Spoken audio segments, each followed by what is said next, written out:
This interview is for information only and should not be considered as investment advice or a recommendation to buy shares in the company featured.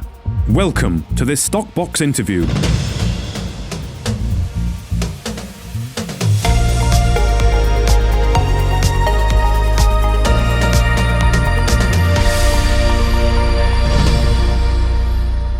On Stockbox today, we're joined by the co-founder and executive chairman of Coinsilium, Malcolm Palle. Hi, Malcolm.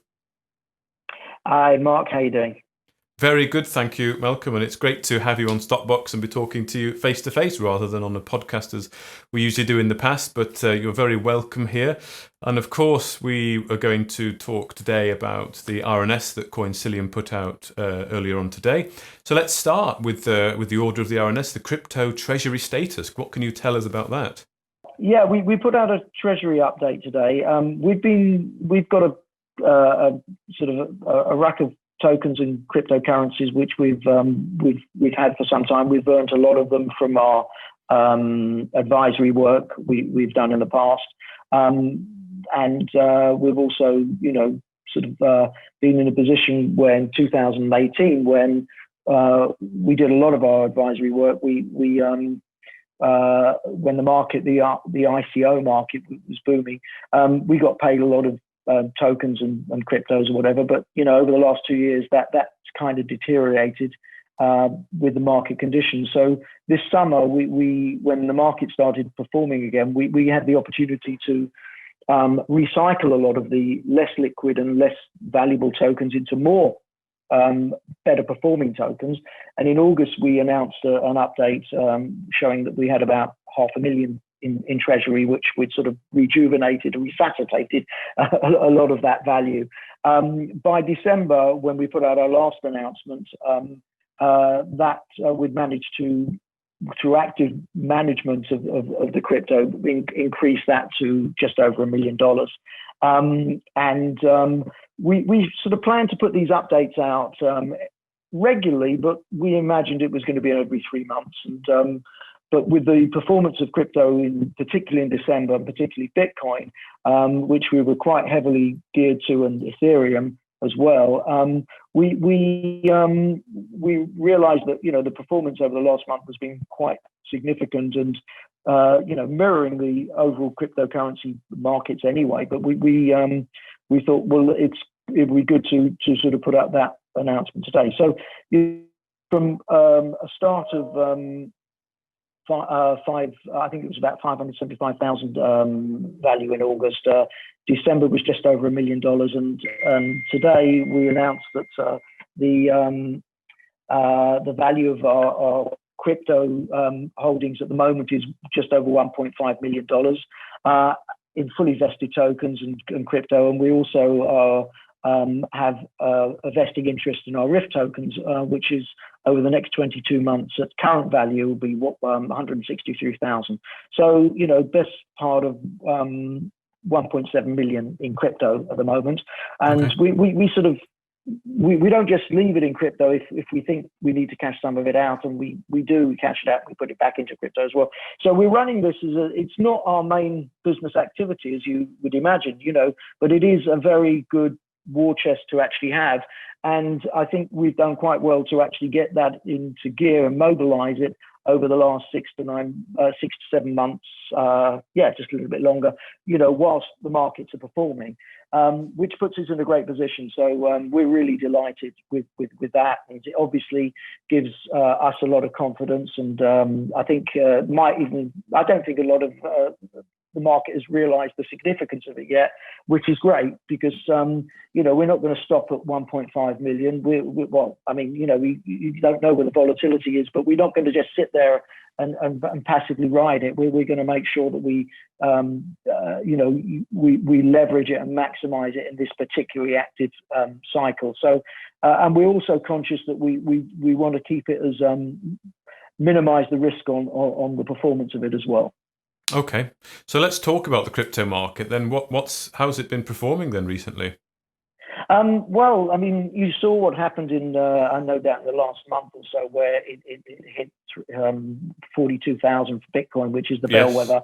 Ethereum showing tremendous strength. This is being driven in the main by a new kind of wave of institutions in the US particularly, and these are sort of asset managers, pension funds, insurers that are allocating funds or diversifying their treasury with something that they're recognizing now as a long duration asset. And when you talk about long duration assets, you're talking about 5 to 10 years, because pension funds have to sit on enormous amount of money, and the as they do, an insurance company is the same, and they don't get paid any interest for these for the funds they're sitting on, and this kind of makes a lot of sense because it is part of that financial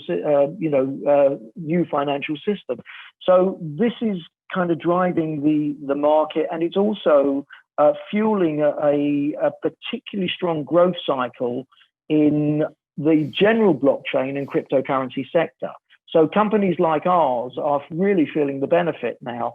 And what we put a link in this announcement to an interview which Mike Novogratz, who's the CEO of Galaxy Digital, gave to Yahoo Finance, where he's in the know. He's one of the largest crypto funds, and he's been in the space a long time. He's a very shrewd investor, and we've seen a lot of the investments he's been involved in. He knows exactly what this game's about and how it works, and what he sees coming down the line, and the fact that there's so many new players that want to get into crypto. And they haven't got in there yet, and it's a very narrow doorway in, simply because of the liquidity and the size of the asset in relation to the cash they have to deploy. Yeah. Okay. And we'll make sure we put that link in the video in the description below, so that people can follow that link.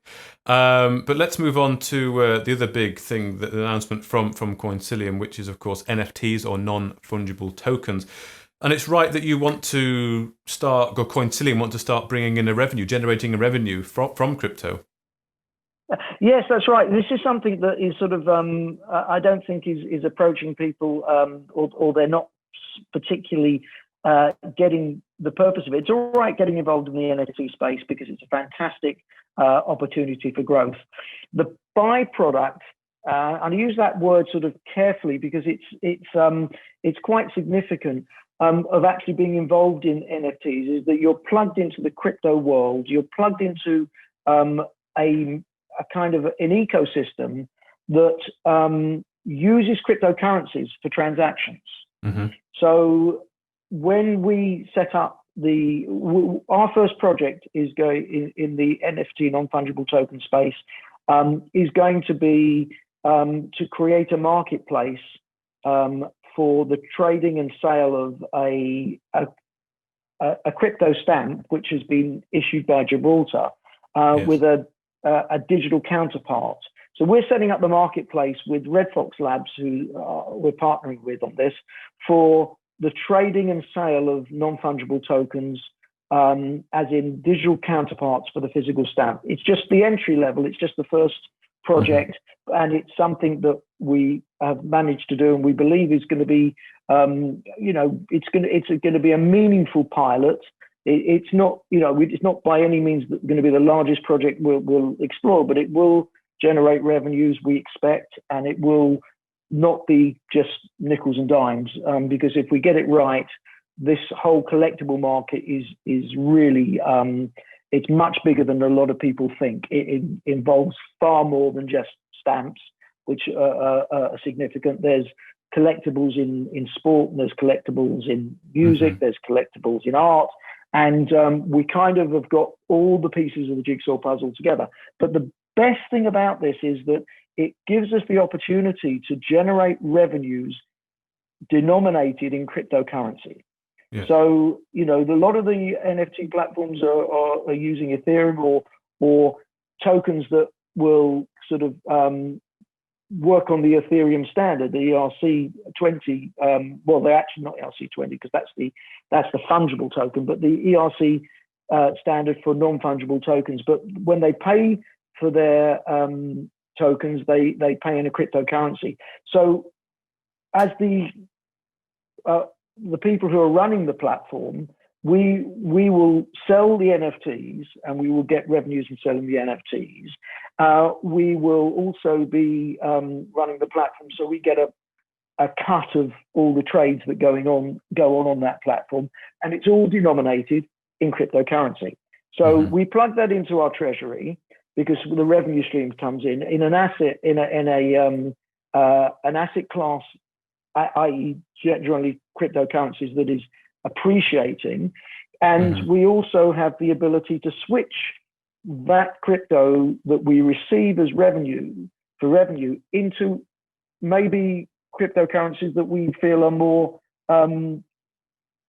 give a better upside or a better stability, whatever we choose to do with it. So for instance, we could take the revenues that we get from 1 month's operations and allocate that into Bitcoin if we think that's the right thing to do. So we're adapting a treasury management program. But the key to this is that I remember when I first got involved in this space, a lot of people didn't want to buy crypto, not because it was too expensive then, but because they didn't know whether it was going to work or not going to work.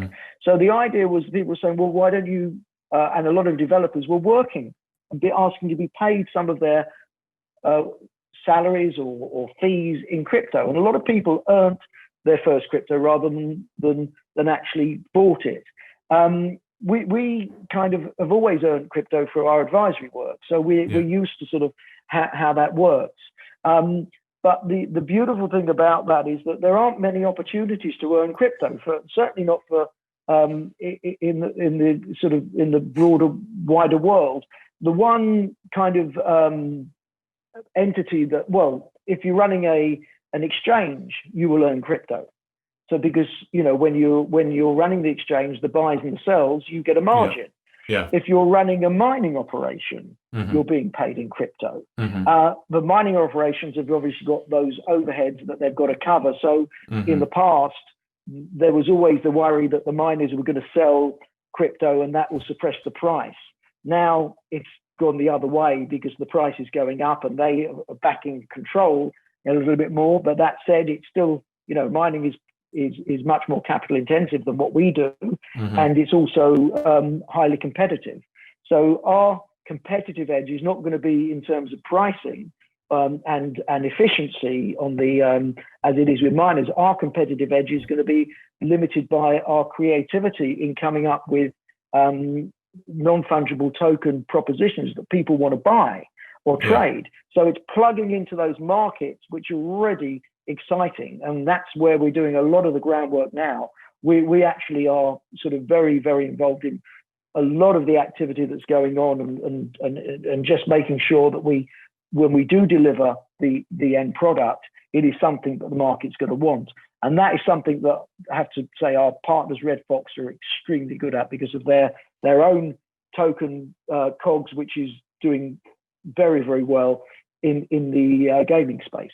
So that's really, I think, what people should consider when they're looking at our company as a proposition, is that we will be generating revenues in cryptocurrency, and which right now our preference is for the Bitcoin and Ethereum, but that's not to say we won't get adventurous when we see something that's a little bit spicy, but there's got a bit of upside. Sure. It's certainly a very interesting space to be involved in. And I know when we've spoken before, you said to me that it's still very early, even with sort of Bitcoin price performance, we're still really at the start of this journey. Yeah, it is. I mean, I don't want to put a date by comparison with the internet because it keeps changing. And when we think we're sort of moving forward, another iteration of blockchain comes along, such as NFTs, which we hadn't even thought about before. And there's so many different ways you can cut these NFTs as well, and actually applications for them. So it is extremely early, but it is, the good thing is, there's a difference between being at the cutting edge and being at the bleeding edge. The bleeding edge is much more painful because you're kind of bleeding money to actually get yourself into a position before you can actually, generate returns. We're, I would say, more at the cutting edge of this industry, where we actually are paving, we're sort of forging our way forward and getting into the space that is already, willing to and excited to actually sort of interact with it. Mm-hmm. So we're going after, markets which already kind of, they know what they're doing. They want the venue. We're not creating a venue and then hoping people will come. We're actually, getting in with good partners to areas where we can see the demand is already starting to bubble. And that's what's particularly exciting. And I think the thing I come from as an investor background, as an investor and as an entrepreneur. I started my own businesses. Everything's been private. It's the first public company that I've sort of been involved in on a management operational level.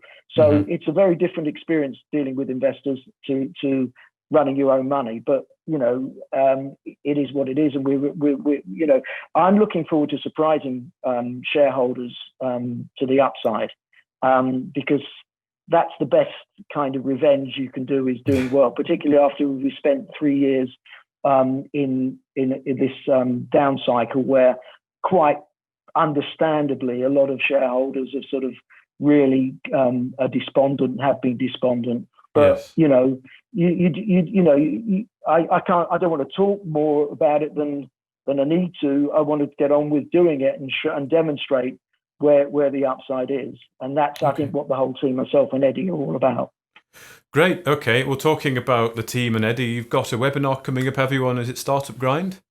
Yes, that's right. StartupGrind, a big global franchise focused on startups. Gibraltar chapter we're very close with the Denise who runs that, and she's asked us if we'd feature on their January webinar, and keen to actually to do this, because on the platform will also be, apart from Eddie and myself, will be Ben Fairbank, who's the CEO of Red Fox Labs, who we are sort of really excited about being able to work with, and they. The format of this will be, I'll be moderating, or not in the sense that there's only going to be 3 of us, but I'll be anchoring, probably more is better way of putting it. And Eddie and Ben will discuss specifics and generality of NFTs, and also what we're doing with the stamp, the Gibraltar stamp NFT, what other opportunities we'll be able to look at. Ben will talk about Red Fox and where they're paving the way, and hopefully be able to let our viewers. These won't just. We've asked investors to come, but it's not It's not an investor event as such. But I think it's important that investors can get to understand the potential for this non-fungible token market, and why we believe we're well positioned to actually. To maximise our potential in it. Sure. So we'll put a link to that when we put this video out. Is that the best way to register? Yeah, they have to pre-register, and it's on the 28th of January. Timing, can't remember what time it is. It's sometime during 2 the o'clock. day. Yeah. Yeah. Okay. So it'll be live from Gibraltar. So when I say live, I'll be in Gibraltar. Yes. StartupGrind in Gibraltar. We can't be in the same location because of COVID, but nonetheless, we'll be. It'll be starting from there. Eddie and will be joining from Southeast Asia, as will Ben. It's essential to pre-register. You get sent a confirmation with a link to actually join the event on the day. But it is, I really recommend people who just want to get a glimpse and understand what this is about. I think, you can quote acronyms all the time and throw them out. What is an NFT? I mean, it's a word that you're going to hear more and more this year. And we can see that happening, and we can see why. But you want to be where you really want to find out and understand it, so that when you do start hearing more about the specifics, at least you've got a starting point. Sure. Great. Well, Malcolm Palle, the co-founder and executive chairman of Coinsilium, thank you very much. And thank you, Mark. Appreciate the time. Thank you for listening to this Stockbox interview. For more information, interviews and videos, visit our website at stockboxmedia.com. or give us a follow on Twitter by searching @StockboxMedia.